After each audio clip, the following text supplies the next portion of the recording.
Hello दोस्तों, मैं गोविंद मालवी आपका स्वागत करता हूं एक बार फिर से। और हमारी चर्चा पिछले वीडियो में जो चली थी वह गुप्त साम्राज्य के प्रारंभिक समय के बारे में चली थी। और उसमें हमने डिस्कस किया था स्पेशली गुप्त साम्राज्य के पहले शासक श्रीगुप्त के बारे में, और उस बाद में दूसरे शासक घटोत्कच गुप्त के बारे में, और उसके बाद में चंद्रगुप्त प्रथम के बारे में हमने चर्चा की थी। उसके बाद में हमने समुद्रगुप्त के बारे में चर्चा की थी। अगर आपने मेरा पिछला वीडियो नहीं देखा है तो कृपया मेरी गुजारिश है कि आप सबसे पहले उसको देखें और उसके बाद ही इस वीडियो पर आए, क्योंकि इतिहास एक क्रमबद्ध विषय है और उसको क्रमबद्ध तरीके से ही पढ़ना समझदारी होती है। खैर, बात कर लेते हैं, चर्चा कर लेते हैं। मैंने कहा था श्रीगुप्त जो गुप्त साम्राज्य के पहले शासक थे, जो 225 ईस्वी के आसपास शासक बने थे। उसके बाद में घटोत्कच गुप्त दूसरे शासक थे। उसके बाद में चंद्रगुप्त प्रथम जो लगभग 319 ईस्वी के आसपास गुप्त साम्राज्य के सिंहासन पर बैठे। इन्हें वास्तविक संस्थापक भी कहा जा सकता है गुप्त साम्राज्य का।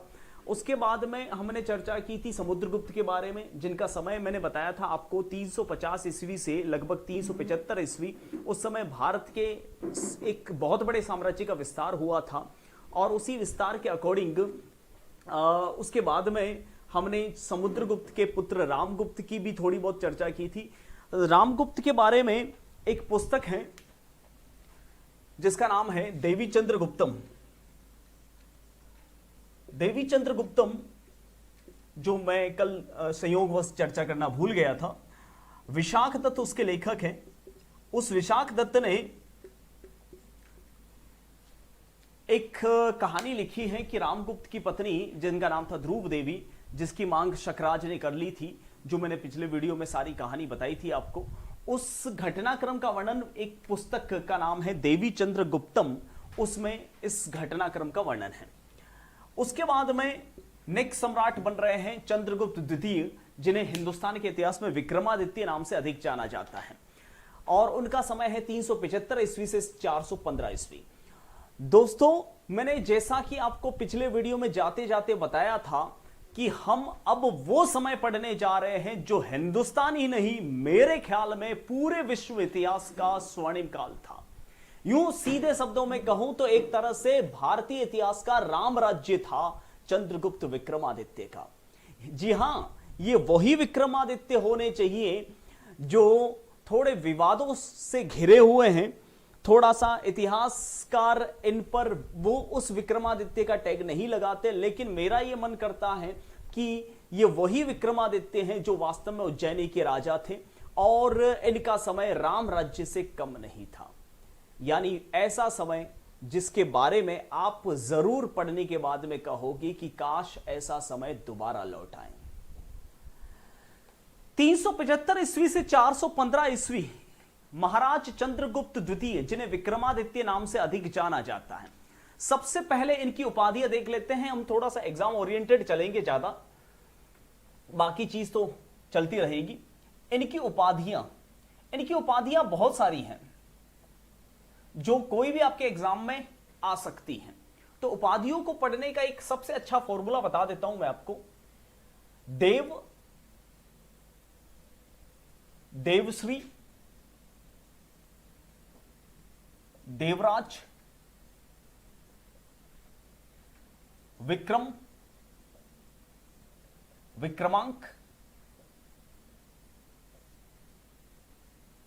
विक्रमादित्य,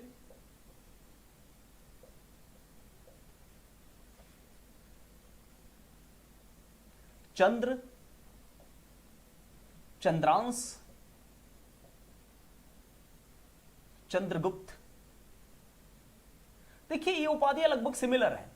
देव, विक्रम, चंद्र, ये अगर आपके आगे शब्द हैं तो समझ लीजिए वो चंद्रगुप्त द्वितीय यानी विक्रमादित्य की उपाधियां हैं। इसके अलावा दो और उपाधियां हैं जो आपके लिए एग्जाम में मैटर बन सकती हैं। एक है परम भागवत। परम भागवत शब्द का अर्थ होता है विष्णु का अवतार, भगवान विष्णु के समतुल्य बताया गया इनको। और एक उपाधि है शकारी। शकारी अर्थात शकों का अरी, शकों का दुश्मन। चूंकि मैंने अभी अभी भी बताया और पिछले वीडियो में भी बताया था कि रामगुप्त की पत्नी ध्रुव देवी की मांग शकराज ने की थी, और ध्रुव देवी के सतीत्व की रक्षा के लिए उनके देवर यानी चंद्रगुप्त ने शकराज की हत्या की थी, इसलिए इनको शकारी कहा जाता है। शक का अरी अर्थात शक का दुश्मन कहा जाता है। परम भागवत की उपाधि समुद्रगुप्त की भी थी, इसलिए यहां पर हम थोड़ा 2 लिख लेते, स्कोर लिख लेते, क्योंकि कभी कभार सवाल ऐसे भी फंसाया जा सकता है कि निम्नलिखित में से किस गुप्त शासक की परम भागवत उपाधि थी या नहीं थी। तो ये दूसरे गुप्त सम्राट हैं जिनकी उपाधि है परम भागवत। ठीक है, अब बात करते हैं इनके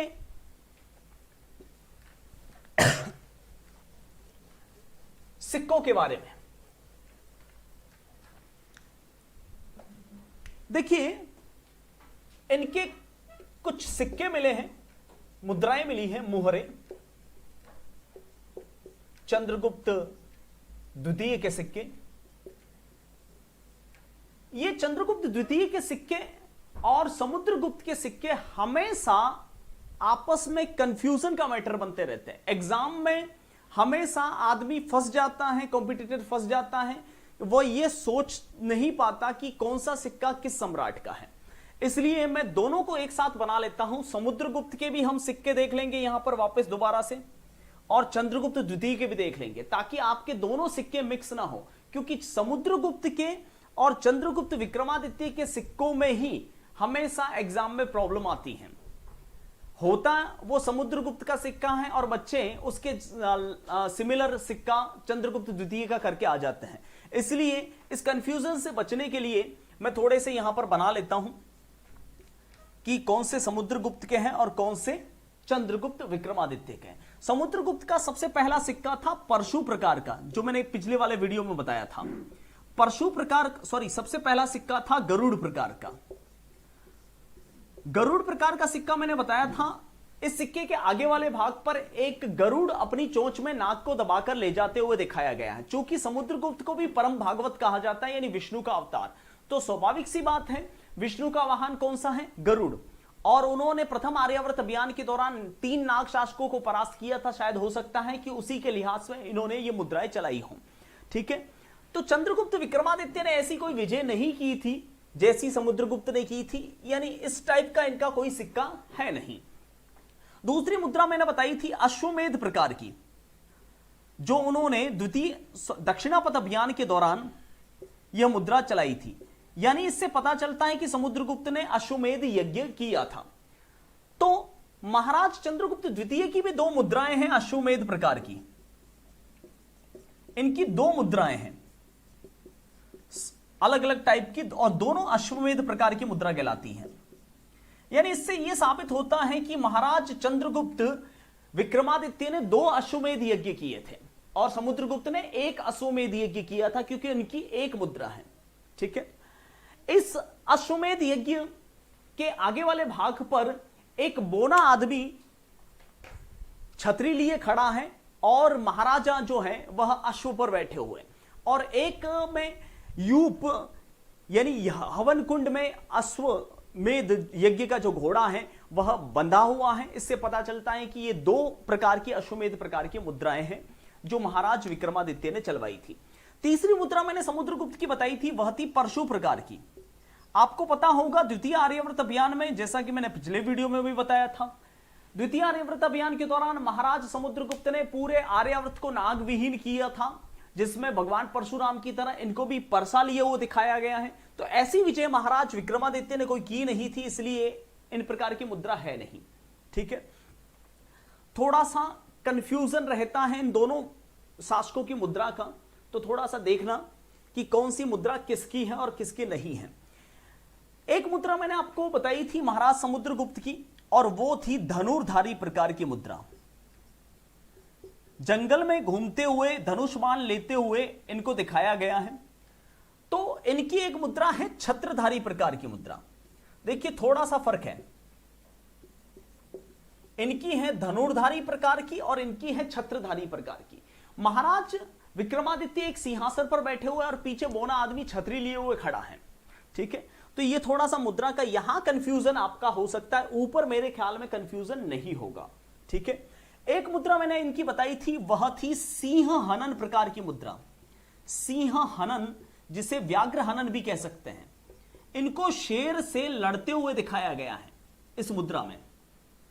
तो चूंकि आपको भी पता है शेर कहां पाए जाते हैं हिंदुस्तान में, गिरनार में, गिर प्रदेश गुजरात में, और शेर गिरनार में पाए जाते हैं और शक कहां थे, गिरनार में। यानी हो सकता है कि महाराज समुद्रगुप्त ने शकों से लड़ाई तो की लेकिन शकों को मार नहीं पाए थे।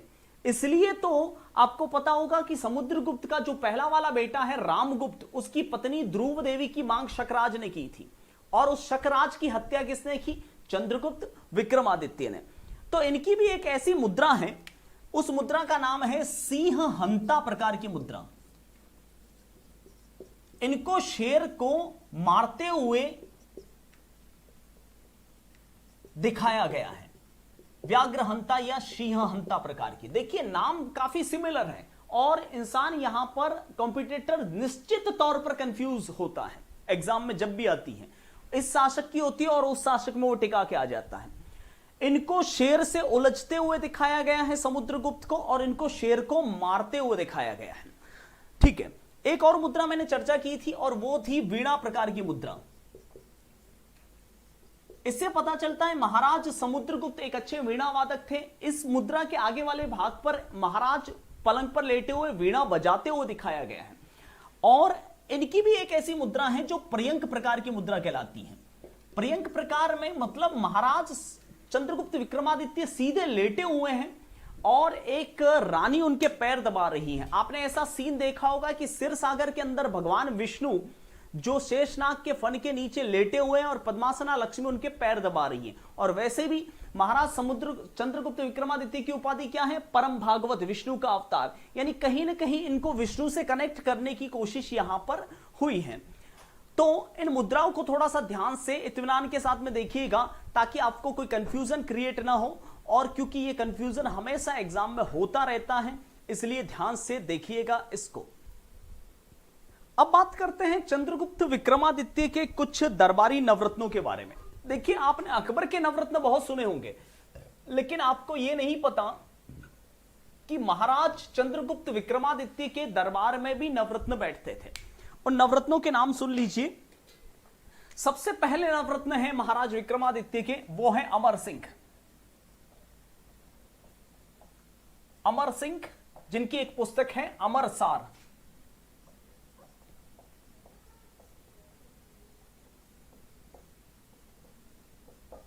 कहते हैं कि ये महाराज विक्रमादित्य के एक बहुत ही खतरनाक सेनापति थे और उनकी रुचि लेखन कार्य में भी थी और उन्होंने युद्ध से संबंधित ये पुस्तक भी लिखी है। दूसरी पुस्तक है, दूसरे जो इनके दरबारी नवरत्न हैं, घटकर पर। कहते हैं कि ये एक प्रधान वास्तुशिल्पी थे और इन्होंने जितने भी गुप्त साम्राज्य में बड़े बड़े मंदिर बने हैं उनका निर्माण का श्रेय इन्हीं को जाता है। तीसरे थे वेताल भट्ट। आपने बहुत सारी कहानियां सुनी होगी विक्रम वेताल की। हालांकि हम पूरा उनके साथ में इनको कंपेयर नहीं कर सकते लेकिन कहते हैं कि ये वही वेताल हैं जो विक्रम के साथ में हमेशा घूमते रहते थे। ये वेताल एक तरह का भूत था जो शमशान घाट में निवास करता था और महाराज विक्रमादित्य ने इस वेताल को सिद्ध कर रखा था। और वेताल इनको हर आगे पीछे की सारी बातें बताता था कि उनके साम्राज्य में क्या क्या होने वाला है और क्या घटेगा आने वाले समय में। महाराज विक्रमादित्य को न्याय में भी काफी मदद करता था। आपने भी बहुत सारी विक्रम वेताल की कहानियां सुनी होगी कि महाराज विक्रमादित्य जब शमशान घाट में वेताल को लेने के लिए जाते थे तो वेताल उनके कंधे पर बैठ जाता था और कहानी सुनाता था और कहता था कि महाराज अगर आप न्याय करोगे तो मैं आपका सिर फोड़ दूंगा और अगर न्याय नहीं करोगे तो वापस शमशान घाट लौट जाऊंगा। ऐसी कुछ बातें आपने काफी सुनी होगी। हालांकि मैंने तो विक्रम वेताल की स्टोरियां नहीं पढ़ी हैं। चौथे थे कालिदास। नाम ही काफी है। एक यूरोपियन इतिहासकार V.A. स्मिथ ने इनको भारत का शेक्सपियर कहा। सवाल बन सकता है अब मैं क्या बताऊं इस V.A. स्मिथ के बारे में, हर चीज को हिंदुस्तान से कंपेयर। अगर मेरी बात सुनो, भारत का शेक्सपियर कालिदास को कहा है लेकिन मुझे जहां तक लगता है कि कालिदास ने जितना और जो लिखा उतना तो शेक्सपियर कुछ भी नहीं कर पाए थे। अरे तो भैया ये कह देते हैं कि शेक्सपियर है वो यूरोप का कालिदास है।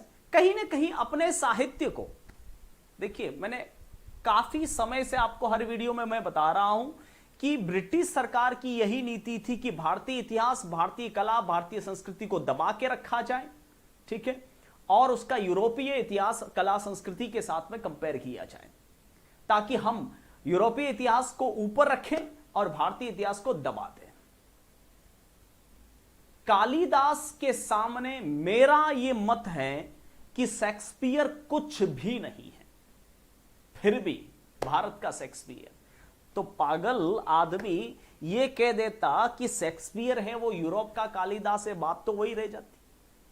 क्या इससे अपन बड़े खुश होते हैं कि उससे कंपेयर कर रखा है, लेकिन भैया इसमें यह चीज दिख रही है कि शेक्सपियर ऊपर है और कालिदास नीचे है।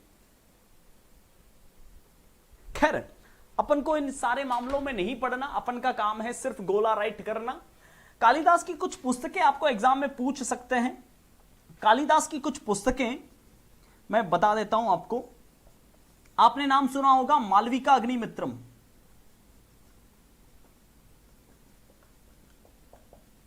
अभिज्ञान शकुंतलम,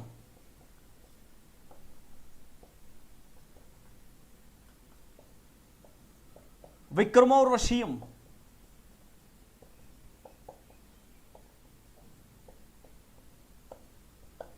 मेघदूतम, ऋतुसहानम,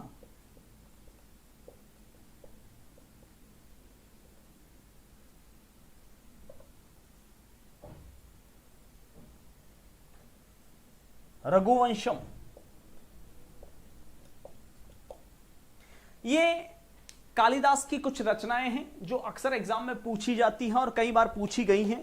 थोड़ा सा यहां से अलर्ट रहिएगा। नेक्स्ट, अगर मैं इनके दरबारी नवरत्नों की बात करूं तो नेक्स्ट है कालिदास के बाद में वररुचि। कहते हैं कि ये महाराज विक्रमादित्य का खागट पाकिक था। खागट पाकिक खाद्य सामग्री को पकाने वाले, यानी मास्टर शेफ, रसोईया था। कई कई पुस्तकों में मैंने ये भी पढ़ा है कि इसने 56 भोग का आविष्कार किया था, ठीक है, जो हिंदुस्तान में हिंदू संस्कृति में काफी फेमस है। एक था शपणक, यह भी एक प्रधान वास्तुशिल्पी था। एक थे धनवंतरी, कहते हैं कि ये प्रसिद्ध आयुर्वेदा शास्त्री थे, इनके पास में हर मर्ज का इलाज था। एक थे शंकु, ये प्रसिद्ध कहते हैं कि सेनापति भी थे, तीरंदाज भी थे। और एक थे वराह मिहिर, नाम तो काफी सुना होगा।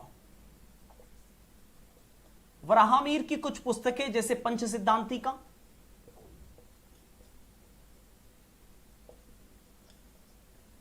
वृहत्कोश। कहते हैं कि वराह मिहिर ने ही दुनिया को सबसे पहले बताया था कि दुनिया गोल है और दुनिया अपने अक्ष पर परिभ्रमण करती है, यानी अपने अक्ष पर ही पृथ्वी घूमती है।